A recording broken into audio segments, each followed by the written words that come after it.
Okay, this is from Danae. We just started a homeschool group at our church. What advice or ideas would you have? We are having our second meeting tomorrow, and since Memorial Day is coming, we are thinking about making cards for widows and some cards overseas. Thoughts?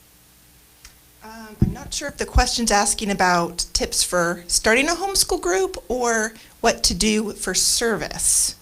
So I think you can address, we'll make it ambidextrous. Well, I'll talk about starting a homeschool group. My husband and I helped start a homeschool group when we were in San Diego, and honestly, we didn't know what we were doing, and we're so thankful for the couple who came alongside us and started the group with us because they knew what they were doing. But I think the key in being a leader in a homeschool group is realizing that you cannot please everybody. And you really just have to have a vision for what your homeschool group is about and really be committed to asking the Lord, how can we best meet this vision and goal for the group? Because it's not going to be a group for everybody, because everybody's not going to have the same vision. So. Okay. Now, it is hard to know from these questions. So, but they hit my heart with service. And so obviously, if you're going to get together and have a service group, I have a service project as a group, that's amazing and awesome and very powerful. But I do think vision, just like Janelle was saying, vision plays an important role in our homeschool year for our kids and homeschool groups, in state organizations, local support groups, whatever. And it's really important that you're on the same page with the people you're working with. Okay, question. And I think, Janelle, we might have been talking about this last night at dinner, maybe. How would you recommend handling a spouse who has a negative attitude towards education? I'm assuming home education, and is discouraging you and the children. You're asking me first? Yeah, or Jamie, you have any thoughts on this one? Well, as Zan had mentioned, when we first got started, my husband was not on board with homeschooling. He was homeschooled all the way through 12th grade, and through a series of circumstances, he sort of rebelled, and this is nothing he wouldn't tell you himself, and he sort of turned his back on homeschooling as the right way to educate, or a way to educate kids. And it was through a series of circumstances that God began to direct me to want to homeschool. But then I had this husband who was adamant against it. So the only recourse I had was prayer. And I say only, but that was the best recourse I had. And so I just decided to pray and say, God, you're either going to have to change my heart, or you're going to have to change his, because we're not unified in this, and you want us to be unified. And without fail, when you pray that prayer, God is going to move. And I prayed it in all sincerity, knowing maybe it will be my heart that will change, and I have to be able to relinquish that tight hold that I had on homeschooling. But I saw, through God's providence, him work on my husband's heart, and now he's the biggest advocate for homeschooling and helps me homeschool the kids. So God is big enough. Amen. Amen. I'd echo that as well, as prayer is the most important thing that we can do when it comes to any disagreement that we have with our spouse. Something else that I've encouraged moms to do as well is to sit down and talk with your spouse about why you want to homeschool, but first ask them, why do you not agree with this? Why would you like to do X, Y, or Z with our kids? Why do you feel it's best to put them in public school? Why do you feel it's best to do private school? And really listen, because if you want them to listen to you, you need to be willing and open to listen to them and to their ideas as well. And then at the end of the day, your marriage is more important than homeschooling. Yes. Do not sacrifice your marriage. Amen. Over we homeschooling. live in a day where marriages are ending more frequently than not, it seems, and I think we're really called to preserve our marriage relationship. Okay. Jamie mentioned her children listening to podcasts. What are some that you have found that they enjoy? Well, that's putting me on the spot. Let's see. Well, and I say this with a caveat. I haven't listened to every single episode of every podcast, and so I hesitate to mention any in this way, but some that we have enjoyed.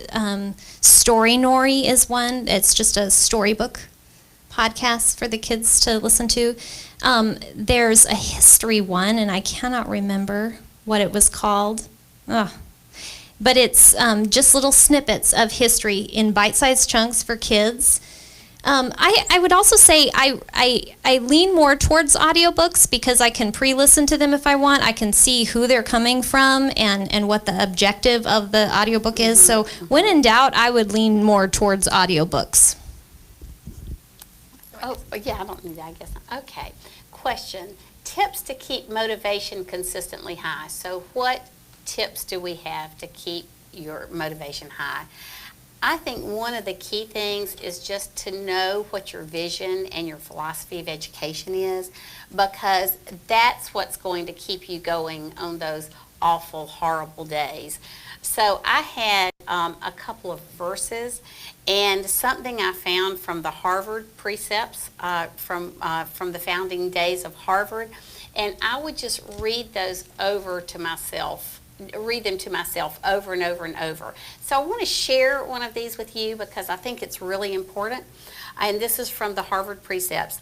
Let every student be instructed and earnestly pressed to consider well the main end of Christ, which is eternal life, and skipped a line. The main end of life and studies is to know God and Jesus Christ, which is eternal life, and therefore lay Christ at the bottom as the only foundation of all sound knowledge and learning. And I think if we know that that's what our goal is, it can set us free. Just like both of these women were talking about in their sessions, we're going to have hard days. We're going to have days full of struggle. Like my friend said, we're going to have days where we'd rather have a root canal than homeschool. So I think it's really the vision. I also had 2 verses that were my homeschool verses. And I just said them over and over and over again. One was, by faith Noah, being warned of things not yet seen, in reference, prepared an ark for the salvation of his family. And it just encouraged me that it took Noah 120 years to build that ark. And he did it in the midst of a lot of public unrest and mocking. But every plank he laid, it was for the salvation of his family. And so I felt that way about homeschooling. That was just the visual picture the Lord gave me. Homeschooling, you're being warned of things not yet seen. You can't always give a physical answer as to why you want to homeschool, but it's about character, it's about discipleship, it's about Christian curriculum, it's about wanting your kids to love Christ. And so those aren't things that the world can see, just like Noah was warned about things unseen. So that verse just constantly instructed and encouraged me.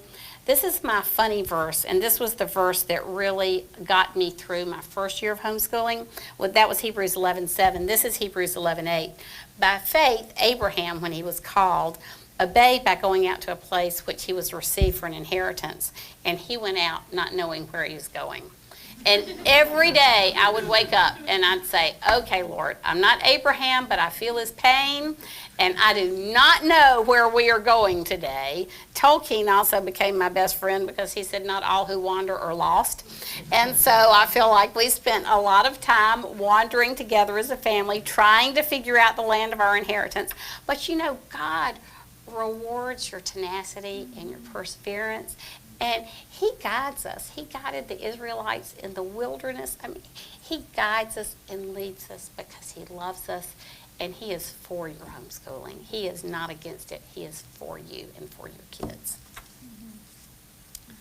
Okay. Teresa, what is your best advice for maintaining the relationship with the stubborn child that doesn't want to work unless you go through every lesson problem with them, middle schooler? Well, I would say the relationship comes first before academics. At the end of this life, what do we have left? The people that get to come to eternity with us. So don't sacrifice relationship on the altar of homeschooling. But at the end of the day, you kind of have to get something done, and I understand that.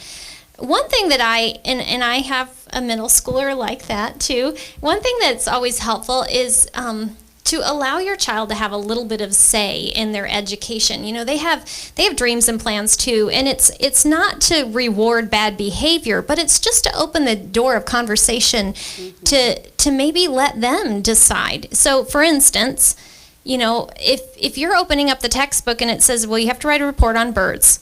Well, he doesn't want to write a report on birds. So you're going to have dug-in heels at every turn. So allow the curriculum to be a guide, a blessed guide on those days where you don't want to invent a wheel, but understand it is a guide and not a dogma. And you have a living, breathing person staring at you across the table with ideas and dreams of his or her own. So say, okay, you don't want to write about birds. Let's write about the passion that you do have. And so for, my kids, I have one that's really interested in World War II. So almost everything he does has to do with World War II, but I'm giving him a choice. And he's still doing the writing assignment. He just gets to write about what he wants. So I would just encourage a mom who has that sort of fist in her face, kind of, I don't want to do this today, to just relinquish that tight hold and welcome your child's input to his own education. Great answer. Yes, absolutely. And sometimes I think kids just need a break. I can remember reading this book. It's probably out of print now, but it was an autobiography, so I can say the name. It's called The Brilliant Idiot. And it was about this man with his PhD in education who was very learning disabled. And he went to a school in Canada where he was beaten when he didn't know the facts. I mean, it was really a sad story, but it was a story of redemption.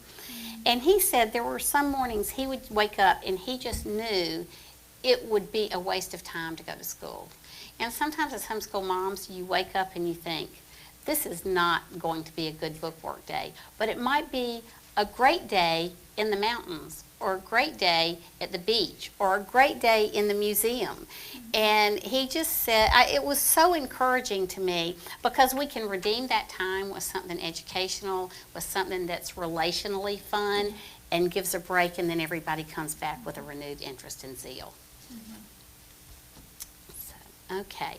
What is your best advice for schooling a high school senior, specifically in regards to helping them transition from homeschool to college life? Well, I've only transitioned one so far from homeschool to college life. I think the biggest key was teaching her how to learn herself, teaching her how to,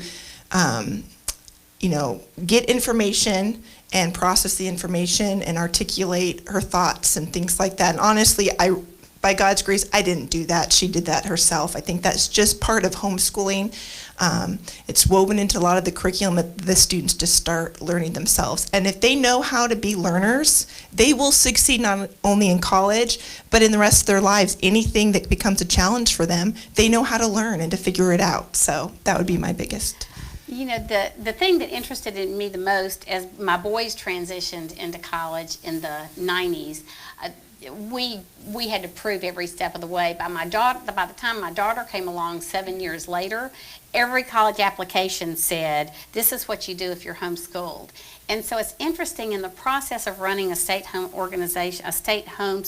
association, I talked to a lot of admissions counselors across the country. And one admissions counselor from Stanford said he loves to get homeschool students because they've taken ownership of their education. And he said, now this surprised me because I thought these children would come to college tied to their mama's apron strings. Little did I know that mama had cut that apron string when that child got in the 9th grade and basically said, honey, you are on your own. Here are your books. And he said, but the thing about that is those students come in, I can picture this with our DLO, our video courses here. These students come in knowing how to take a syllabus, follow it, come to class 3 times a week, do their assignments, and they're golden.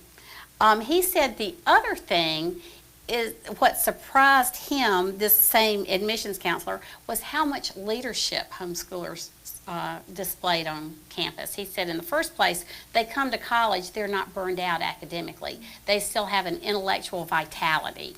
And I know that at Bob Jones University, they did a study that showed the level of leadership that homeschool students displayed is considerably higher than you would expect. Even a study done by the University of North Carolina showed that homeschooled students, after they graduated from high school, were much more civically involved. So I just think, I think homeschool students are getting that transition whether we consciously know we're doing that or not. And they're seeing a lot of great results as they go on to college. This is from Terry. I'd love to know from Janelle what verses she turns to when her patience is running out and attitudes are not happy during a homeschool day.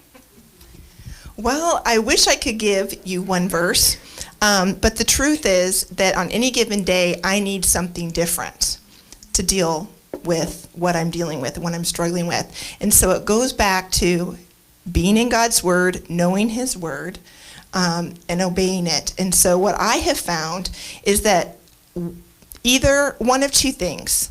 Either first, a verse that I had just studied that morning in my time in the Word is exactly what I needed in that very moment and struggle with my kids. But sometimes I'm reading in Leviticus and there really isn't any relevant application, of what I read for that day. But that's when the Lord brings to mind a verse that I read a week ago or a month ago that didn't apply on that day, but that is totally relevant for today. So the key is being in God's Word on a daily basis, and then He will either give you something for that day or bring to mind something for that moment. Excellent. Okay, question. Would you recommend elementary education to a daughter who will probably homeschool someday? And this is for Jamie. That's a good question. I don't ever regret my pedagogy and my training as a teacher. I certainly use it as a homeschool mom. My daughter has similar struggles because she has, this dream over here, but her other dream over here is just to be a stay-at-home mom. And I don't want to squash one or the other, and I want to encourage her in both passions that God has given her. I don't think education is ever a waste. God is going to take whatever you learned here and put it into practice over there when you need it. So if she has a desire to go into elementary education, all the while thinking, well, I might homeschool someday, somehow, some way, God's going to use that education over here too. That's right. And God may delay her opportunity for marriage and childbirth. And in the process of that, she's equipped herself. Yeah. Okay, this is from Andrea. Any tips or advice for this mom? My oldest is going to 7th grade. I'm trying not to panic. I'm a little overwhelmed from some comments I've read about the heaviness of the schoolwork. Sure. The heaviness of the schoolwork in 7th grade or 8th grade is dependent on what you decide to give your child in 7th or 8th grade. That's the blessing of homeschooling, is we are in charge of our children's education. And yes, they do have to learn more challenging things as they get older, but a lot of times if we've equipped them to learn, they can learn those on their own. I remember my oldest, she was teaching me, right? She's doing school, and then at dinner she's teaching all of us what she learned because we never learned that. And so I would encourage you, don't be overwhelmed. Homeschooling teenagers is the greatest blessing. I think that is where I have seen the most reward in homeschooling, is when I think back to being a teenager, I didn't want to talk to my mom. I didn't want to be around my family. But in the homeschooling environment, you have built unity and relationship with your children and with siblings, and it is just such a blessing and a fun time to watch them grow and get ready. Absolutely.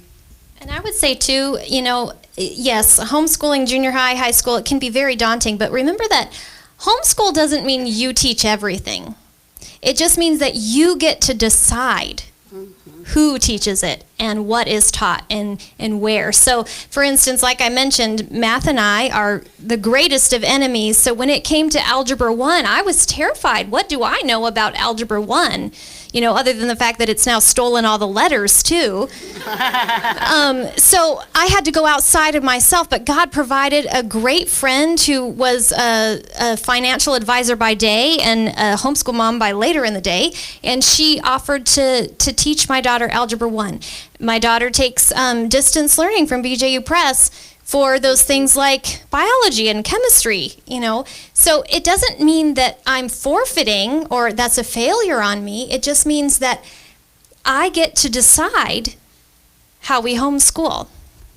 Amen. Very good. Vicky, do you still have some fear about homeschooling? Well, I might transition this question a little bit because they go hand in hand. People would ask me, did you ever want to quit? And I would say, how many times a day? Because they think when you've homeschooled a certain amount of time, you get over the fear or over the fatigue. And it really is maybe part and parcel of it. The fear dissipated a lot as I got older because I saw my older kids, leave the home and do well in college. But it is still something you, as a mom, you got this, mom, but it's because you've prayed and you've spent time in the Word. It doesn't mean it's always an easy journey, even if you've been doing it for 21 years. And if you think about it, every mother, homeschooler or otherwise, carries a burden of fear. But then when you tack on that additional weight of the full weight of your child's education, all of those fears kind of get amplified, don't they? So they never quite go away, but God uses that fear to draw me exactly where I need to go, right at His feet. And He should be the source of my courage, not my ability, not my teaching license, not the fact that I have everything zipped up so pretty on my plan for the day. He's the source of my courage. So actually, He uses that fear to point me to Him. And so I can only be grateful. I just echo what they said, that you're always worried about your kids and their education and all their other needs. And, like Jamie said, if we didn't have fear and worry or want to give up, then I'd almost question, where have we put our hope? We put it in ourselves instead of in Christ. So I was telling them last night at dinner, I found this plaque at some store that said, "A worried mom does better research than the FBI." So sometimes I don't know how many algebra teachers ever stayed awake and cried for me at 2 o'clock in the morning because I was having a problem with the concept. We struggle over our kids and where they are, and we worry about them because we love them. So, okay, Terry. My son is autistic, and the concept of serving others is tough for him to grasp. What are some basic ways to teach this concept to those individuals that are concrete thinkers? Great question. Okay. So I'm going to answer this, but I want to be really sensitive to the relationships I have in my life. So we know that autistic kids struggle with emotional connections and even just learning natural social cues that other kids just naturally pick up. And so when Zan was talking about service, the desire for your child to want to serve is there for the mom who has the autistic child in the same way that it's there for the mom who doesn't have an autistic child. But this mom over here struggles because her child does not naturally pick up on social cues that maybe the other child would. So here's some things that have been helpful for me. I have to actually give verbatim answers and help my child even just memorize, for lack of a better word, memorize this answer when you are asked this. Here is an answer you can give. And it might come across as kind of unnatural, but it's giving him some clues and some tools to use when he's put on the spot. And eventually that answer becomes a habit, and eventually he does recognize, oh, this is what I'm supposed to say. So it might seem very forced at first, when you're put into those situations with an autistic child, when you're wanting them to serve, to know, okay, when they come up to the table to get their plate, here are some actual words that I want you to say. And then when they say this, you're going to say this. Okay, that's excellent. Thank you. This is for free. I'm just going to tag a team on this question just a little bit. We need to help our children learn how to answer questions about homeschooling. I was shocked when both of my sons graduated from high school, came home from college. They were sitting around the dinner table one night talking about all the conversations they had had with our best friends and pastor and other people in their lives when we weren't there, like, oh, do you really like homeschooling? Are you really learning homeschooling? Or the best question when your kids go home for the holidays and the aunt or the grandmother says, so, what have you been doing in school this semester? And you've had them learning Greek and Latin and building models of museums in Washington, D.C., and they say nothing. And so we need to role play with our kids, and we need to have that discussion. Why are you homeschooled? And we have it back and forth, and we role play. I used to, when I taught a co-op class, have a whiteboard with a line down the middle that said public and private, and I'd say, why do you like homeschooling? Well, we can stay in our pajamas all day. Okay, that goes under the private list of reasons you can discuss with mom and dad, not your legislator, not your pastor, and not your hostile neighbor. But they need to know those things. And I had this great group of teenagers, and it was crickets when I asked them, why are you homeschooled? So we need to fill in that gap with them, really teach them the apologetics of homeschooling, because they're going to be asked maybe more than you're going to be asked, and you're not going to even know it. And teach them, okay, when they say, what have we been doing this week? Stop and think. Okay, here's what we did in language arts. Here's what we did in math. Here are the field trips we took, and here are the service projects we have. But kids, without prompting and teaching, aren't always going to remember that. But if you will walk them through those steps, then they will know how to answer those people in their lives. That was for free. And Dad is a good resource for that. When he comes home at the dinner table, you can have your kids practice by regurgitating to him all that they learned. They're not only getting a review of the day, but they're practicing those manners that you're hoping they carry over into public situations. Okay, that's awesome. All right. How do you ensure that you always get to have your time alone with God? Sure. This is a great question, and one that I've struggled with for years, having 7 children. And I think what really helped me was getting out of the mindset of calling it time alone with God or quiet time. Because I never have time alone, and I never have quiet time. And when I got rid of that, then I realized time with the Lord meant time in His Word and time in prayer, whether my children are climbing on me, whether I'm having to stop and go clean up a mess and come back to the Word. So, over the years, I've just developed a lot of different tips and tricks. One is audio. Listening to the Bible on audio is great. I usually listen to the passage in the evening while I'm folding laundry or doing dishes that I plan on reading the next morning, so that when I'm reading it in the morning, it's familiar to me, so I can go through looking at what does this say about God and what does it say about what He's done and what application. I can go through that process faster and a little bit easier, because I literally do have children climbing on me. A lot of times I'm reading the passage out loud to my children and answering their questions. So those are a few tips, but I just want to share just a little tiny story. When I started doing this, I was getting up early at first to have that alone time. And wouldn't you know, if I slept in, my little ones would have slept in, but if I get up early, they get up early. And I was getting really frustrated with God, saying, I am making time to be alone with you, and you can't give me time alone. And what I realized, what God showed me, was that there was so much more benefit to having my time with my children than I could have even possibly imagined. Because when I was sitting there, my kids came downstairs, and what did they see? Me in the Word. That was a testimony to them that I could not do the day apart from God. And then to see my little one sitting with me, and he's asking me questions. He's bringing his Bible, little picture Bible, and sitting next to me. If I have my time, because now I am in a season I can get up early and there's not always interruption, for my little one to come to me, my 3-year-old, and say, wait, you haven't had your time in the Bible? And I'm like, no, I did before you got up. No, you have to do it again, Mom. I have to sit down and do it with you. They're forming those habits. They're seeing the importance. So just getting out of the mindset, it's not quiet time.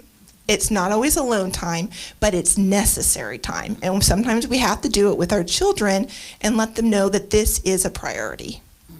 Very good. Okay. And maybe we'll make this our last question. How do you keep Dad involved in homeschooling? Well, I think it goes back to what we were just talking about. My husband works from home now, but he didn't always, so he wasn't always around to see the fruit of what we were doing. And sometimes it was even, Dad would come home, what did you do today? The kid's reply was, nothing. Well, I knew that that wasn't the case. So we did make it a point that during the dinner hour, as you know, it was not only teaching them conversation skills at the table, but it was interacting and getting Dad involved. At the dinner table, when he was home, that would be our time to sort of unpack the day, and even just having specific questions to ask the kids, what is one thing you learned today? What was your favorite thing you learned today? What was your least favorite thing? To just give them some prompts to help that get going. And then too, I always like to bring all of my hopes and dreams of curriculum choices and even plans for the year. And it's not that he needs to have an answer for everything or an opinion, but I'm getting him involved so he's not completely in the dark, and then I'm welcoming his input into it. And oftentimes it's just for him, you know, he just says, I trust you. I know you got this, and I need that. But unless I'm willing to share with him what the plan is, I never hear that, you know. So and I need that encouragement. I would say that the role of dads varies, and we need to be okay with asking them, what role would you like to play in the homeschool? And that's going to look different. I think I had the problem of saying, well, my friend's husband teaches the science lesson. Why don't you do that? And so asking them, how would you like to be involved? But I think the biggest thing for dads is casting the vision for our homeschool, and reminding us, like you said, of what that vision is when we get discouraged. And if your husband doesn't have a vision for homeschooling, I'd encourage you to go to a homeschool convention and bring your husband along. And you know what? If you both can't go, send him instead of you. And have him sit in on all the male speakers so that he can get that vision. Because if he doesn't have a vision, then you're not going to have the encouragement that you need. And so I think that's the biggest role that dads can play, is to cast that vision. And this is so important. I don't want to let this moment pass, because we have seen so many people over the years as we've traveled nationally where the mom gets really involved with the homeschooling, and so the dad really gets involved with the work, and never the twain shall meet. And the minute the kids are gone, the marriage is over. So it's really important that you communicate. It doesn't matter exactly how you communicate. These are all great suggestions, but you want to make sure that you are including your husband and welcoming his input, even if it's different than yours and you feel like he might not know everything about homeschooling that you do. It's really, really important that you and your husband stay friends, because there will come a day, like we had, where our last child leaves, and I cried probably on the floor without getting up for about 2 months, but that's another story. But you want your husband, you want to be friends, and you want to look at each other and think, wow, this might be nice. Not, wow, it's time for you to go. And boy, have we ever seen that a lot in the homeschooling world. You have to guard your marriage. You have to love your husband. You have to pray for him, and vice versa with husbands and their wives. And can I just add one thing? I would also say, based on what you were saying, another thing to remember is when Dad is willing to offer something, bring something to the table, be okay with it and welcome it, even if it's not in your original plan. And like I said, my husband works from home, and now, every now and again, we'll be sitting at the table, and he'll shout from a room, hey, there's a deer in the backyard. And all the kids would get up and run and look at the deer. And I could look at that as, oh, now I have to corral them all again to the table and start the thing up again. And we just saw a deer yesterday. Or I can say, he's wanting to be involved, and he's offering what he has, and I can welcome that, and that will encourage him to do it again the next time. I think it has a lot to do with perspective and what you are assuming he'll bring to the table. Yep, that's great. Well, we have enjoyed this event so much. We hope you have.